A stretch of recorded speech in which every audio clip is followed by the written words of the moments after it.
Bonjour, bienvenue sur Baudin Prof TV. Alors, nous allons aborder une petite leçon d'économie politique, d'actualité. C'est la retraite à 65 ans. Est-ce une bonne solution ou la bonne solution? Alors, nous allons déjà voir les différents arguments avancés pour reculer l'âge de départ à retraite à 65 ans. Il y en a 4 que je détaillerai après. L'espérance de vie augmente. Il y a un manque d'actifs pour financer les retraites. Nos voisins l'ont fait. Ou le système doit être préservé, il faut préserver le système par répartition. Alors, prenons le premier, l'espérance de vie augmente. J'ai repris une infographie en disant l'espérance de vie des Français a augmenté entre 2006 et 2016. Sauf que là, on nous dit que ça continue d'augmenter. Si on prend les chiffres de 2021 pour les femmes, on est à 85 ans et 4 mois. On a absorbé le choc du Covid dans ce chiffre-là. Si on regarde bien, 85 ans et 4 mois, c'est la même chose qu'en 2014. Ça veut dire qu'entre 2021 et 2014, ça n'a pas progressé, l'espérance de vie. Pour les hommes, 79 ans et 3 mois, c'est la même chose qu'en 2016 ou qu'en 2014. Là aussi, ça n'a pas progressé. Et on pourrait même aller un peu plus loin, sur le fait que l'espérance de vie va stagner, voire peut-être même diminuer. On a certains pays développés qui sont dans cette situation. Les États-Unis, le Royaume-Uni. Le Royaume-Uni voit son espérance de vie baisser pour des raisons sanitaires. Ça veut dire que l'accès aux soins ou les moyens financiers pour se soigner sont de plus en plus compliqués. Ça fait un peu écho à ce qui se passe actuellement en France, où les étudiants ne peuvent pas se soigner, certaines personnes ne peuvent pas se soigner parce qu'il n'y a plus de médecins, les hôpitaux sont en crise. Donc, quelque part, partir sur le fait que l'espérance de vie augmente, c'est un petit peu jouer au loto. Mais ce qui est le plus intéressant, c'est ça, l'espérance de vie en bonne santé a stagné. Et on voit qu'elle stagne toujours. Ce qui veut dire que si on met la retraite à 65 ans, si on regarde nos chiffres de 2016, mais ça n'a pas beaucoup évolué, on se rend compte que beaucoup de gens partiront à la retraite en étant en mauvaise santé. Donc il faut peut-être se poser des questions. Deuxième élément, manque d'actifs pour financer les retraites. J'ai repris une infographie là aussi sur la France qui compte 1,8 actifs en 2050 par retraité. Alors faites attention, entre actifs et cotisants, il peut y avoir des différences. On vous dit qu'en 1950, il y avait 5,1 actifs pour cotiser pour un seul retraité. Puis on voit que ça s'est dégradé. On ne peut pas trop le contester ça, mais il faut peut-être comparer ce qui est comparable. Parce qu'en 1950, on n'a pas la même situation démographique que maintenant.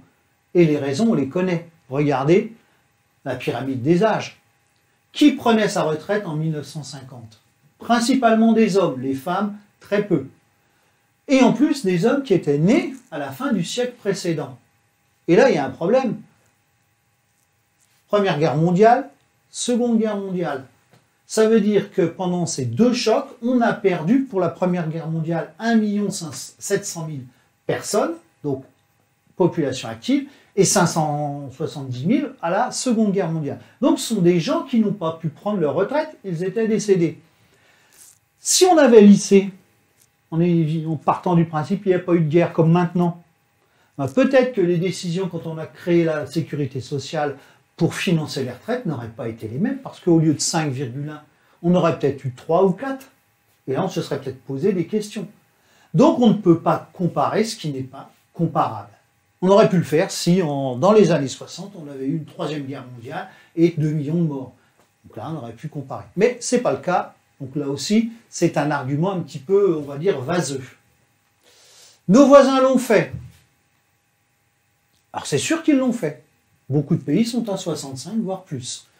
Regardons le taux de fécondité en France, qui est toujours le plus élevé de l'Union européenne. On est toujours, depuis 40 ans, à 1,8, 1,9. Alors on nous dit, oui, mais le taux de renouvellement des générations, c'est 2,1 enfants par femme. Là aussi, il faut relativiser.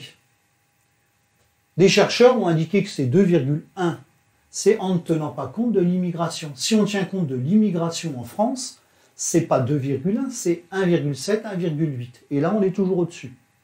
Et pour preuve, la population française continue d'augmenter. Donc depuis 40 ans, on n'a pas de problème. Prenons les chiffres de 2019. La Belgique avait un taux de fécondité de 1,57.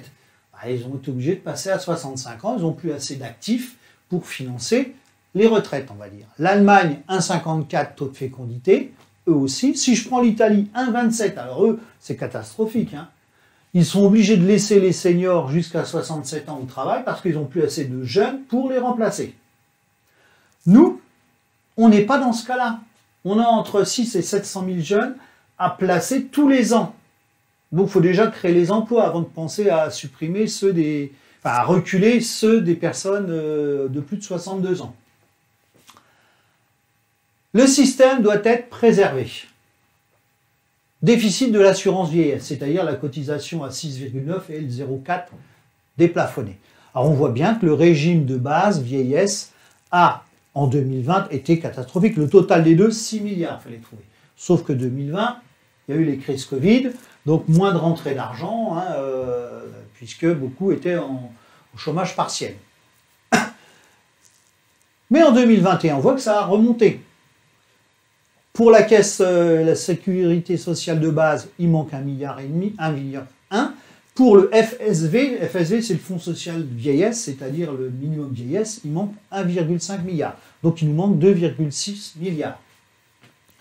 C'est pas catastrophique puisque on va vers, entre guillemets, ce qu'on nous dit, le plein emploi. Donc de plus en plus de gens vont cotiser. Et si en plus on augmente un peu les salaires, ces 2 milliards, on risque de les trouver sans trop de difficultés.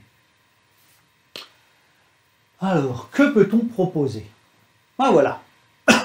On a un bulletin de salaire. Sur ce bulletin de salaire, il y a 2 cotises. Sécurité sociale plafonnée, sécurité sociale déplafonnée. Qu'est-ce que ça veut dire? C'est simple, sur la sécurité sociale plafonnée. Le salarié qui touche ici 3 450 € ne va cotiser que à hauteur du plafond de la Sécu qui est de 3 428.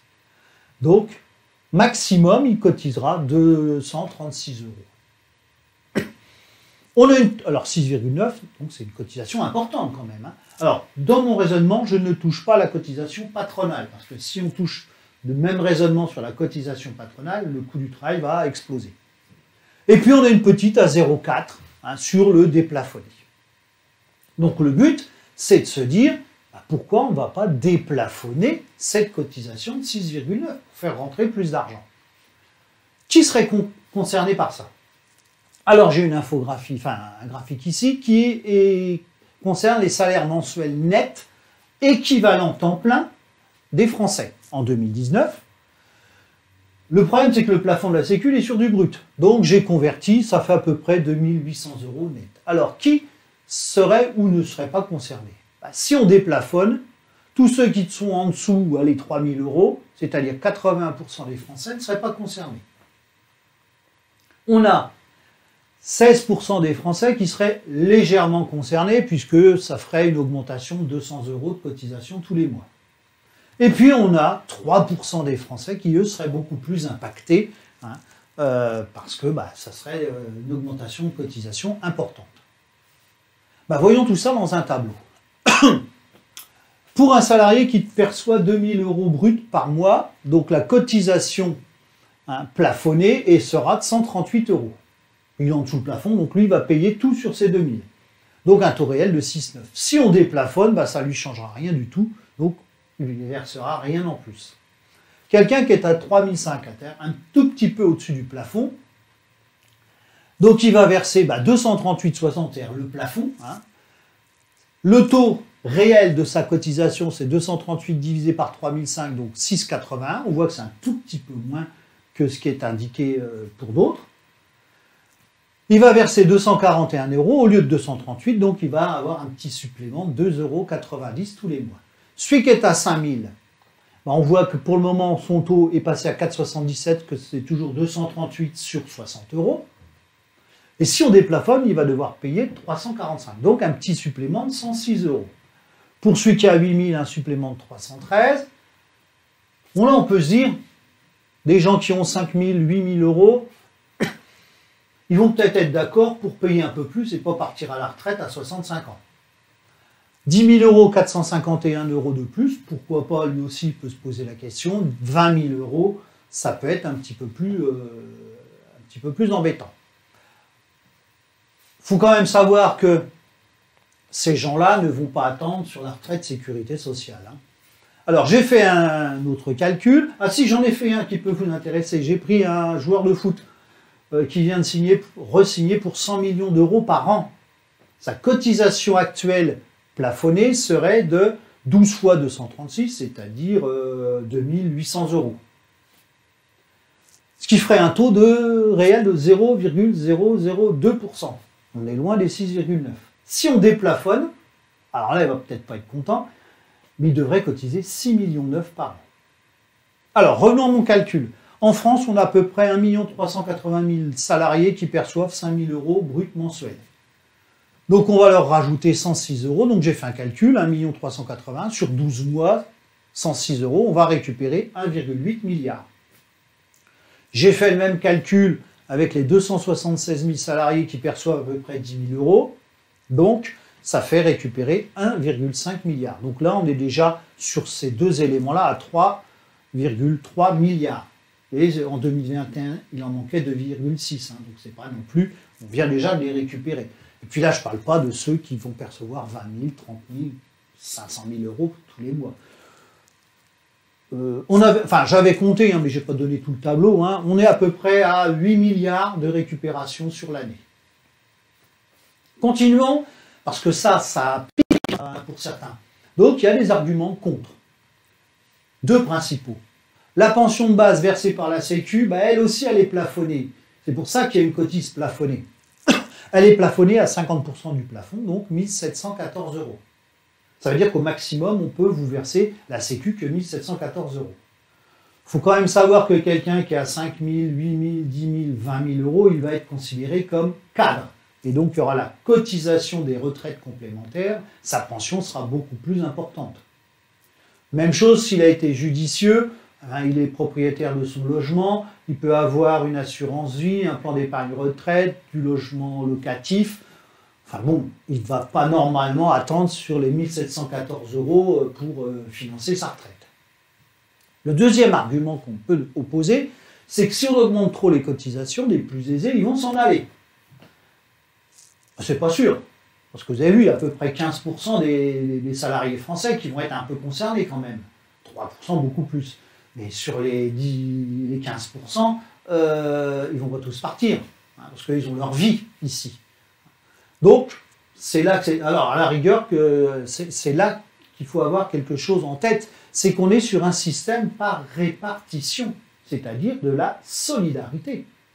Et moi, je pense que ce serait logique que les plus aisés financent au même niveau de taux que les moins aisés.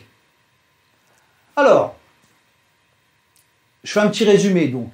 Parce que là, j'ai tapé fort, j'ai tout basculé, la plafonner en déplafonner. Selon les besoins des caisses de la retraite sécu, on peut moduler. C'est-à-dire ne pas mettre 6, 9, mais peut-être 3, et puis là, mettre 4 et quelques. Tout est modulable. Ce qui est important, c'est que l'argent qu'on pourrait récupérer pourrait avoir une utilité. Déjà, boucher le trou tous les ans. Deuxième chose, ça pourrait servir à augmenter les petites retraites. Troisième possibilité, pourquoi pas baisser le taux des cotisations patronales sur la retraite, tout simplement pour baisser le coût du travail. Ce qui est important, c'est qu'il faut avoir en tête que c'est un système par répartition, il faut de la solidarité. Par contre, je ne suis pas tout à fait d'accord pour certains pour revenir à l'âge de départ à la retraite à 60 ans. Là, on ne pourra pas financer. Puis il faut savoir que les Français se sont accaparés le fait que c'est déjà 62. Donc, il ne faut surtout pas aller plus loin. Donc voilà, j'en ai terminé avec cette vidéo leçon politico-économique sur pourquoi est-ce utile ou pas la retraite à 65 ans. Donc si vous avez aimé, n'hésitez pas à liker ma chaîne, à vous abonner et à partager. Merci, au revoir.